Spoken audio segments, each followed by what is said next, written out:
ये वो त्याग केवल बाहरी त्याग नहीं हो जाना चाहिए, बल्कि हमारे लिए वो त्याग अनमोल बन जाए और हम अनमोल आध्यात्मिक संपदा के मालिक बन सकें। ज्ञानी भगवंत कहते हैं, उस व्यक्ति को धर्म ध्यानी जानना चाहिए जो साधु जनों के गुणों का कीर्तन और अनुमोदन करता है। उसे भी धर्म ध्यानी जानना चाहिए जो साधु जनों की प्रशंसा करता है। उसे भी धर्म ध्यानी जानना चाहिए जो साधु जनों का विनय करता है और उनको जो आहार दान, औषधि दान, वस्त्र दान इत्यादि, यानी उनको जो चीज चाहिए उसकी व्यवस्था में भी वो सहयोगी बनता है, उनकी साधना में सहयोगी बनता है। और साथ ही साथ ज्ञान, ध्यान और स्वाध्याय में संयम स्वयं भी जो तत्पर रहता है, ज्ञान, ध्यान और स्वाध्याय में जो स्वयं भी तत्पर रहा करता है, उस व्यक्ति को धर्म ध्यानी जानना चाहिए। अपन सब लोगों का आचरण, अपन सब लोगों का व्यवहार और अपन सब लोगों का दृष्टिकोण ऐसा होना चाहिए कि जिसमें धर्म का निवास हो, धर्म का प्रकाश हो, धर्म की सुवास हो। अपनी ओर से प्रेम पूर्वक इतना ही अनुरोध करता हूं। नमस्कार।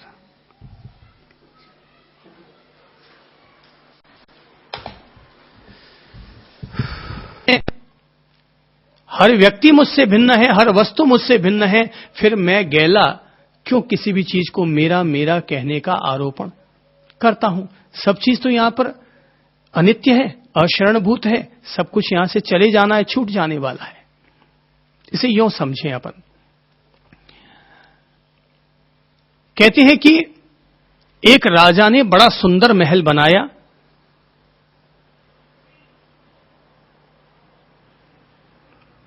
महल की प्रशंसा वो करवाना चाहता था और ऐसा करने के लिए उसने दुनिया भर के अनेक संतों को भी आमंत्रित किया, शंकराचार्यों को भी आमंत्रित किया और अपना महल दिखाया करता और कहा करता कि देखिए मेरा महल दुनिया के सबसे सुंदरतम, अद्भुत, अजायब महलों में से एक है। तो कहते हैं कि एक दिन कोई औलिया फकीर वहां पहुंच गया। औलिया फकीर यानी अवघड़ लोग, वो कब क्या कह बैठेंगे उनका कोई पता नहीं चलता है। तो कहते हैं कि एक औलिया फकीर पहुंच गया, राजा उससे प्रभावित भी हुआ, अपने महल में लेकर गया और खूब तारीफ करने लगा अपने मुंह से कि मेरे महल में ये मैंने क्या क्या चीजें लगाई हैं, यहां पर किस तरह की नक्काशी है, क्या यहां की खासियत है, सब बारीकियां कहने लगा। लेकिन संत वापस कुछ न बोला, कोई प्रतिक्रिया ना की, सहज रहा, मस्त रहा, मुस्कुराता रहा, महल को देखता रहा। तो आखिर राजा तंग आ गया। राजा ने कहा कि महाराज आप कुछ बोल क्यों नहीं रहे हैं? क्या आपको महल में कोई कमी लग रही है क्या? क्या महल सुंदर नहीं है क्या? क्या कहीं कोई कमी है? मैंने इतनी मोटी मोटी दीवारें बनाई हैं कि मेरी 7 पीढ़ियां तक भी ये महल टूट नहीं सकता। आखिर जब संत को लगा कि ये राजा कुछ मुझसे बुलवाना ही चाहता है, तो संत ने अपना मौन खोला, चुप्पी तोड़ी और कहने लगा, भाई राजन, महल तो तूने निश्चित तौर पर सुंदर बनाया है, इसमें कोई दो मत नहीं है। मैं इसलिए नहीं बोल रहा हूं इतनी देर से कि महल तो सुंदर है, लेकिन इसमें रहने वाले लोग सुंदर नहीं हैं। महल तो चिरस्थायी है, लेकिन इसमें रहने वाले लोग चिरस्थायी नहीं है। इसलिए मैं कुछ बोल नहीं रहा हूं, क्योंकि महल में रहने वाले लोग चिरस्थायी नहीं है। जीवन का ये परम सत्य अपन सब लोगों को बोध में रखना चाहिए, ज्ञान में रखना चाहिए कि यहां सब कुछ परिवर्तनशील है, सब यहां पर बदलेगा, कोई भी चीज यहां पर स्थिर नहीं है। इसलिए किसी की बात, किसी की टिप्पणी, किसी का आक्रोश कभी भी अपने दिल में लिए मत बैठे रहो। समझो सब चीज यहां अनित्य है, अशरणभूत है।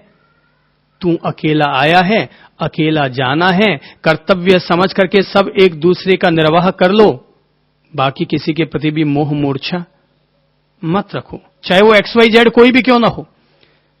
केवल अपना कर्तव्य भाव समझकर सबके प्रति कर लो, पर अपना मोह मूर्छा का भाव किसी के प्रति भी मत रखो।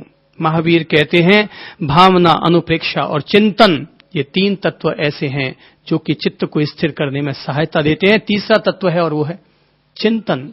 चिंतन और मनन करो। श्रीमद् राजचंद्र कहते हैं, कर विचार तो पाम तुम किसी भी बिंदु पर विचार करोगे तो अपने आप प्राप्त करोगे। चिंतन हमें चेतना तक पहुंचाता है। चिंतन क्यों करें? चिंतन इसलिए करें क्योंकि चिंतन हमें चेतना तक पहुंचाता है। चिंतन चेतना तक पहुंचाता है, मनन हमें मार्ग देता है। इसलिए मनन करना चाहिए, चिंतन करना चाहिए, आत्मा के बारे में चिंतन करना चाहिए, विचार करना चाहिए कि आत्मा क्या है। ये वो आत्मा है जिसके रहते मैं जीवित हूं और जिसके निकल जाने के बाद ये शरीर शव हो जाएगा।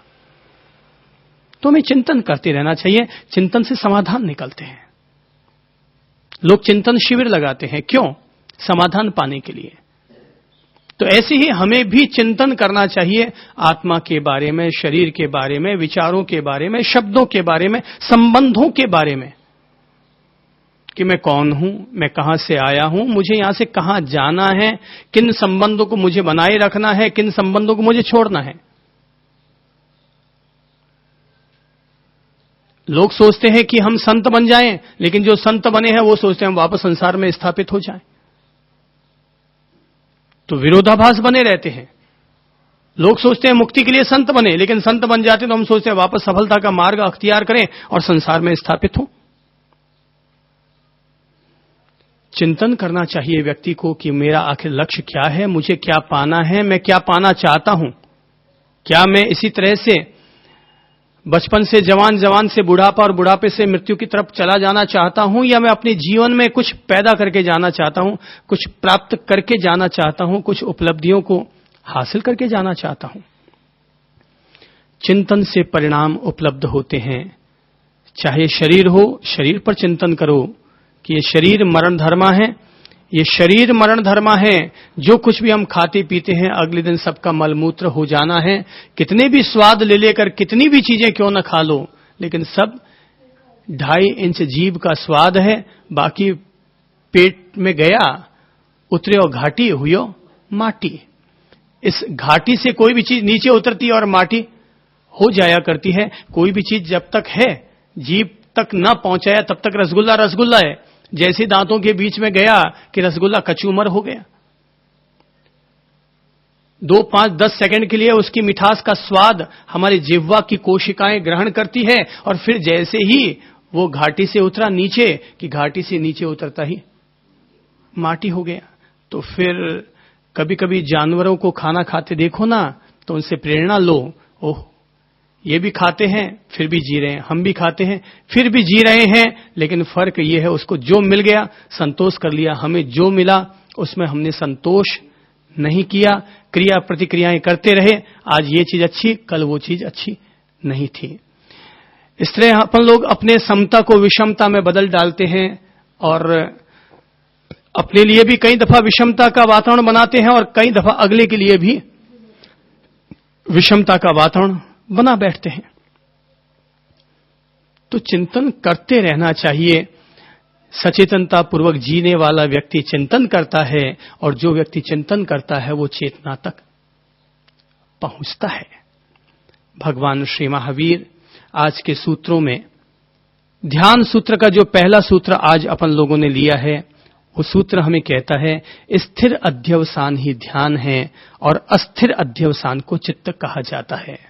अर्थात चित्त की शांत निर्मल सौम्य स्थिति ही व्यक्ति के लिए ध्यान का वातावरण बनाती है। ध्यान का जो जो हम अभ्यास करते चले जाएंगे, धैर्य पूर्वक, मनोयोग पूर्वक, शांति पूर्वक, आनंद पूर्वक, त्यों त्यों हम अस्थिरताओं से मुक्त होंगे। हमारा स्व अनुशासन, आत्म अनुशासन हम पर लागू होगा। हम स्वयं आत्म विजय की तरफ बढ़ेंगे। कोई और आकर के हम पर विजय प्राप्त करे, उससे बेहतर यही है कि हम अपने आप पर अपनी विजय प्राप्त करें।